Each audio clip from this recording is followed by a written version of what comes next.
I'm going to walk through some of the exercises that I've been doing to correct some musculoskeletal imbalances.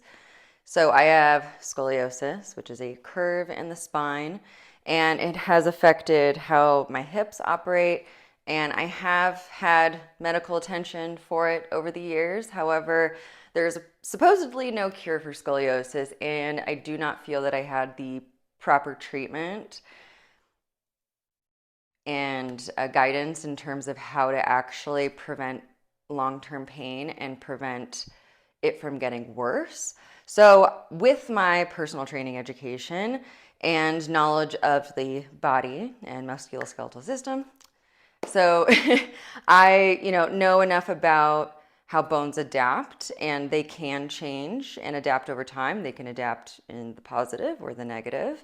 I was doing in a way the negative because instead of correcting the imbalances that I have in my body, which I was not educated through my doctors, I just ended up compounding the issue over time through the improper use of the movement and adding on weight where I was imbalanced. The more you add weight, the more that those imbalances just perpetuate and stay and eventually lead to pain and just, yeah, gets worse over time. So I had to drop all weight. I dropped all weight and most weight, sorry, take it back. Almost all weight. So I dropped all barbell weight. I went down to lighter weight dumbbells and I do mostly body weight with bands and ankle weights. So, learned a lot about my body over the last year, having evaluated it with mostly body weight exercises. I've learned that these hips, and also with just some previous knowledge of my medical visits and what they've told me what's up with my body. So I have an anterior pelvic tilt, which means my pelvis is tilted this way. So what I need to do is tilt it this way. And also I learned that this hip is not as flexible as this one. And that is what has led to the discrepancies that go up and along my back, which is literally alternates across my back from bottom to top. It's like, it's weak, strong, strong, weak, weak, strong. Just, it's opposite on my back side. So, and then of course that's going to affect the front side. Everything kind of affects each other. But I used to work mostly on the front body, a lot of, forearm planks, a lot of crunches. We don't do that stuff anymore. We do mostly the reverse. I do sometimes do planks still. However, we don't do a lot of core and ab exercises anymore. I mean me. Uh, anyway, la da da da da. Without going too much into it, I could go really deep into what's been going on with my back, but I'm just going to go through some exercises that I need to do, that I do every day and have been needing to do every day as I've been learning what's wrong and what's up with my body. Getting on the floor, because starting with your hips is most important, and correcting that is what I have learned. I was originally starting with my shoulders, thinking about my low back. Wasn't really thinking about my hips. I did not understand how inflexible this hip was and how that was translating everything up my spine. Done a couple courses on, back training specifically for correcting it. But of course, they always say scoliosis cannot be cured. But so with that, take all of this as just for your own information. I am not a medical doctor. You can put this into practice yourself, but it's at your own risk. While I do have a personal training certificate, I have a CSCS, which is a certified strength and conditioning specialist. I am not a medical doctor, so this is 100% experimental, but also based on my education as well. So there is, I know that bones take about 6 months or longer to adapt to a stimulus. So over time, as you correct, rewire, really refire, or create new neurological connections in the brain to, resituate my hips, which is what I have noticed. Say, for example, let's go prone, which just means face down. I have learned that this hip is actually stronger. It will push into the ground over this one, which has which I learned is which causes the imbalance. So the ground actually helped me realize that I was twisting a lot more this way. So particularly what I learned was that I am essentially shaped, or my motion is like a pitcher. This is my natural shape. This is how I can stand naturally, a bit twisted. So this hip is not very flexible. This one is.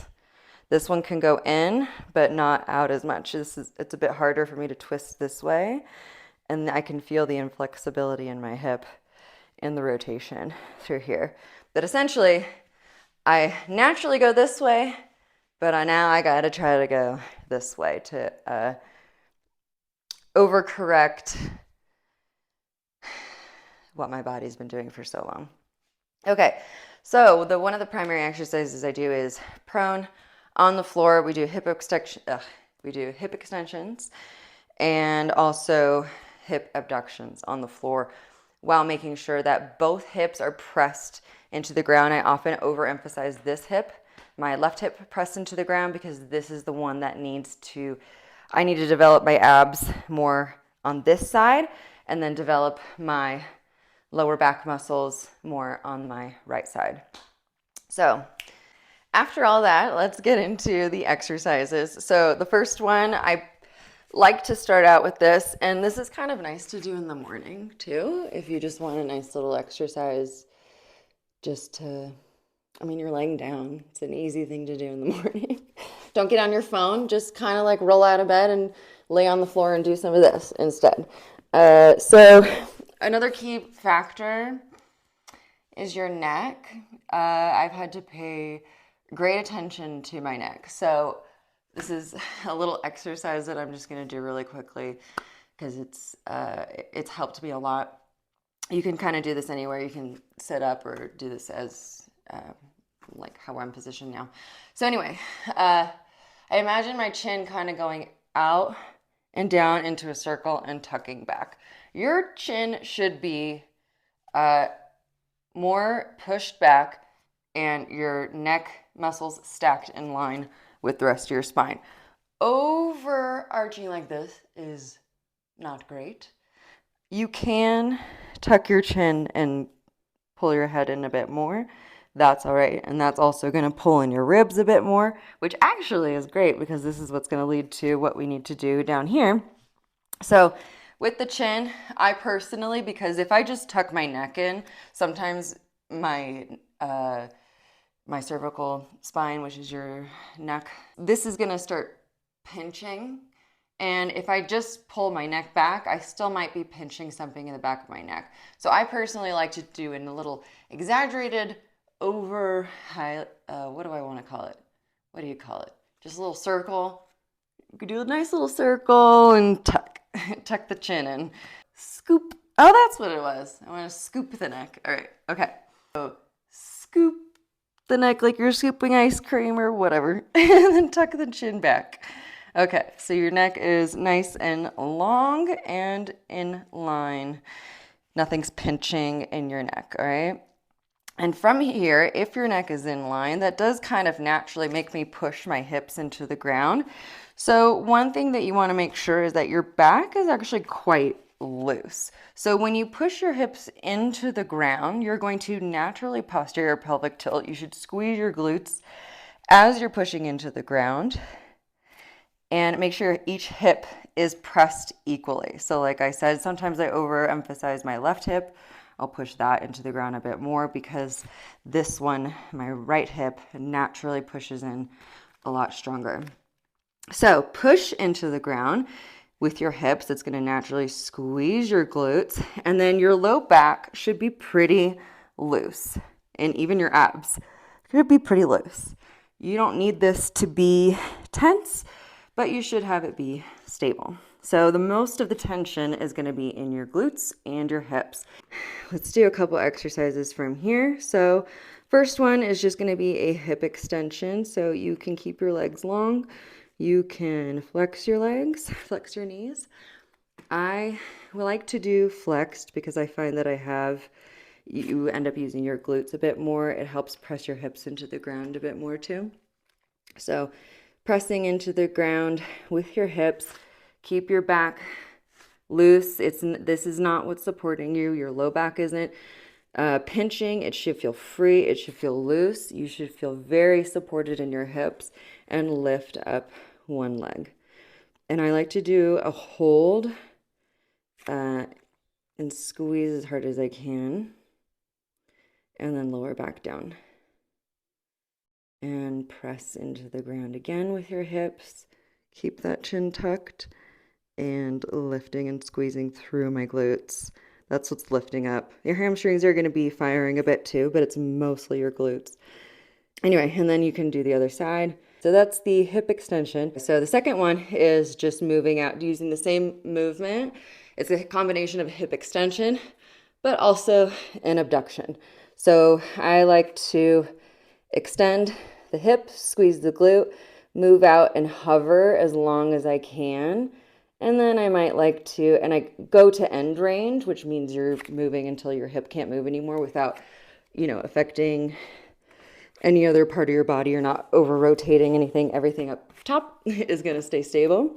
It's just your lower body moving. I'll tap my knee to the ground once I hit end range, lift it back up, come back to center. And you can do the other side. I like to flex my leg, squeeze my glutes, really press into the ground with my hip, posterior pelvic tilting. And this is where I am not as strong. Abduct the hip out, tap the knee, lift back up, squeeze the glute, come back to center. Whew. And I pretty much just do this as long as I want to. Anyway, let's move into the next exercise though. So now we're actually going to incorporate the upper body. So transitioning from correcting the hips first, then working through, a hip extension, also through a hip abduction, and then translating all the way up to your shoulders. Same format though. You're pressing into the ground, into the earth. By the way, I did not mention this. You should have some form of cushion. Should not be too soft because it will be a lot harder to lift your legs. It won't be as supportive, but you need something a little bit softer just so your hip bones don't hurt and you don't bruise them, So, okay, just a little tidbit. All right. Press your hips into the ground, posterior pelvic tilt.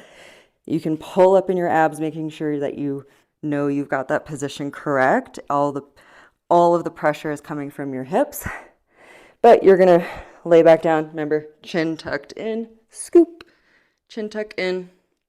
We're gonna lay back down, but again, press through the hips, lift the head and shoulders a little bit, and we're going to lift an arm up and hold. Keeping the neck really long, hips pressed into the ground, and lower back down. And other side.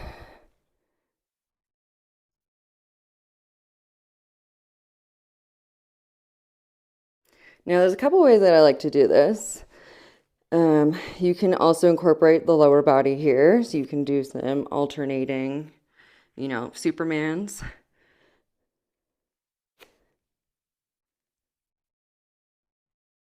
You can do all four at a time. Another way that I like to do that particular upper body one is in a child's pose with your toes tucked though. And you can do forehead down, or you can keep it lifted slightly. I'm going to start with forehead down. And I make sure to get my shoulder blades spread and also down into my back. And then I'm going to press through my fingertips and my forearms, but I'm going to alternate one arm at a time like before.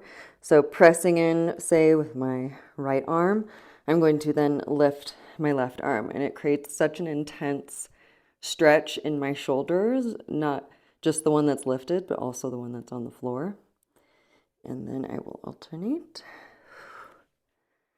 I really like this one, especially in the morning or after sitting in a chair for a long time. So press into the ground with your fingertips and the forearm, and lift the other arm without rotating the shoulder, because that's going to minimize how the stretch actually feels. It's going to take away from the exercise. So keep your shoulders square.